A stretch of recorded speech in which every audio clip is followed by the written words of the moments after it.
The intertwining journeys in Babylon reflect the unending abyss that is Hollywood. Welcome back, movie fans. We are on the final stretch of 2022 movies, and with that, we get to do one of my favorite things, discuss a brand new Damien Chazelle film. Babylon is a tale of outsized ambition and outrageous access, chronicling the rise and fall of multiple characters during Hollywood's transition from silent films to the talkies in the late 1920s into the early 1930s. And to say I was excited for Babylon is an understatement. I love every single one of Damien Chazelle's films, from Whiplash to First Man, and it's safe to say we have a fourth masterpiece from Chazelle in our hands. But not just another masterpiece. Babylon is a profound antithesis to La La Land, a film deeply passionate about the magic, dedication, and the creativity of dreamers, and the pursuit of our passions. La La Land is in love with this dream of Hollywood, but it is all a dream until it turns into a nightmare. Babylon is the powerful deconstruction and exposure of that nightmarish truth. Chazelle goes for the jugular, exposing how the town and the culture have made him this jaded cynic, despite still loving cinema as an art form. He's grown bolder, unafraid, and far more critical as any contemporary artist of his time. And while still believing in the raw power of cinema, he's become disillusioned with the system, the politicking, and the money that fuels the fires of its capitalist culture. Chazelle's kinetic direction, alongside Justin Hurwitz's exhilarating score, an energized blues and jazz-inspired continuous beat of drums and trumpets, in and of itself a reflection of the era and the changing times. The aesthetic noise distracts us and deafens the lurking darkness, mirroring how the glamour of the Hollywood machine so often blinds us, as it has blinded Chazelle himself, to the sinfulness underneath the surface.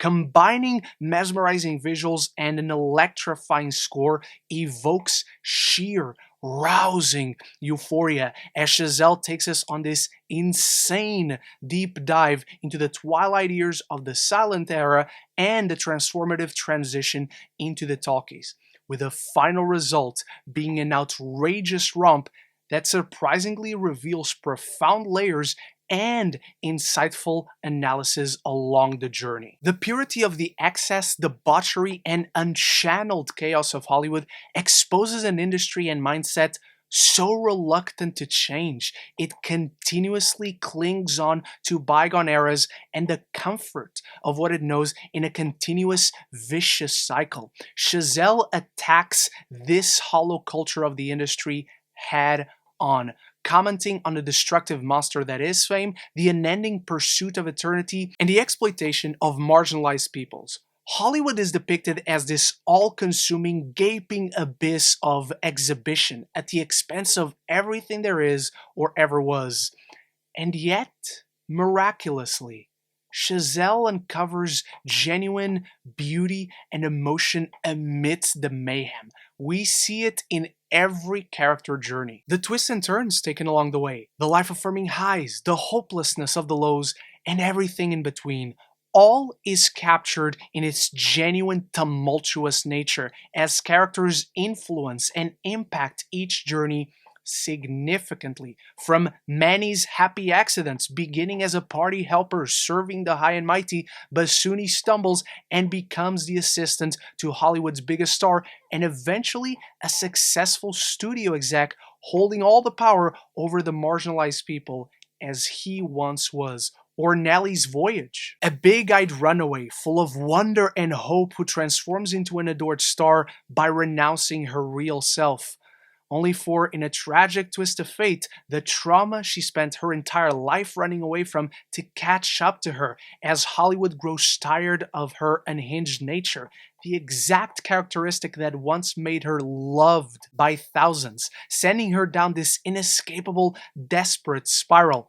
while Jack Conrad himself, the biggest star of the era, who lives and breathes the adoration of multitudes, to the point no single personal relationship can satisfy him. Yet once that adoration is gone, what does he have to live for? And how does he hold on to that existential spotlight? All these character journeys are brought to life by a collection of excellent performances. That might be stating the obvious, but it's true. Diego Calva is a revelation in this film. His is a true star-making performance as he reveals himself to be the heart of the film. And seeing my favorite actress, Margot Robbie, working with one of my favorite directors, Damien Chazelle, has been a long dream of mine, and it did not disappoint. She brings her unrivaled energy, charisma, and sex appeal to a complex role that subtly carries aching sadness underneath the surface.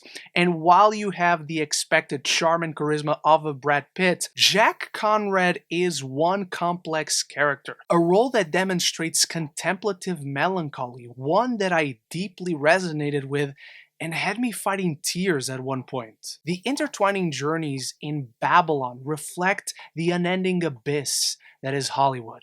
We so desperately grasp to attain the unattainable, but it does not need us. It does not want us. It simply uses us. As much as Chazelle portrays the town, culture, and the industry like an irresistible drug, tragically, it's the people who are used and thrown away once Hollywood is done with us, stripping away the humanity and sucking dry the passion, drive, and imagination that brings dreamers to Tinseltown in the first place. Chazelle cherishes his characters with compassion and humanity, but scathingly looks down on the culture that strips them of their wonderful, unique, and beautiful characteristics. His love and admiration for what the art can truly offer, moments so meaningful anyone watching them on a screen can emotionally connect, are palpable in each emotional beat and leave you in genuine awe.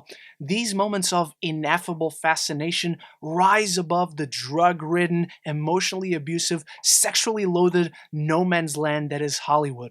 It's precisely what Chazelle adores and is chasing in his narrative. Despite his hatred for the seedy culture of the town, Damien Chazelle understands the lasting power of cinema, even when Hollywood chews up and spits out every last one of the stars and names it's built upon. Chazelle's focus in Babylon is to emphasize the importance of echoing a feeling, a moment, reflecting someone's experience so purely it inspires future generations of dreamers to bring forth their art and stories. And what makes our stories matter is that, try as we might, we're all mortal. We'll all fade into obscurity as time goes by. And the town that is Hollywood keeps going. But what we leave behind, our legacy, it can live on through that silver screen, inspiring generations, until it touches what we all chase: eternity. And as I dive into my final thoughts on Babylon, it's time for the fun part where you start the conversation about it in the comments below. Let me know your thoughts on Babylon, if you've seen it, if you're excited. How do you rank Damien Chazelle's movies? And what was the first movie that inspired you in any way? And if you're enjoying this review, there's many more 2022 reviews to find right up here. And we're on the final stretch of the year, so there will be many end-of-year lists. So you definitely want to stay tuned. So if you want to talk more movies and TV, this is the place to be. Consider clicking that subscribe button and you won't miss any future conversations on your favorite movies and TV. Chazelle understands what truly makes movies magic. Its hypnotizing spell on our emotions and experiences, and ultimately why the art of cinema matters, making Babylon the quintessential Hollywood epic of this generation. And I am fully intoxicated by the mesmerizing immenseness of Babylon, an exquisitely crafted, all-engrossing, lavish, and exuberant tragedy. Chazelle's epic is an audacious, bold, and chaotic odyssey on the quest for immortality and self-destruction, with an electrifying score and monumental set pieces. It's heartfelt, sincere, wild, and unforgettable. And I am giving Babylon an A. That does it for my take on Babylon. Thank you so much for watching. I am immensely proud of this review, so I hope you enjoy it. I hope you enjoy the film, and something tells me you'll see this one on an end-of-year list very soon. Big thanks to my channel members for always supporting the channel, and I'll be back very soon with more reviews and more end-of-year lists. So until then, love each other and love the movies.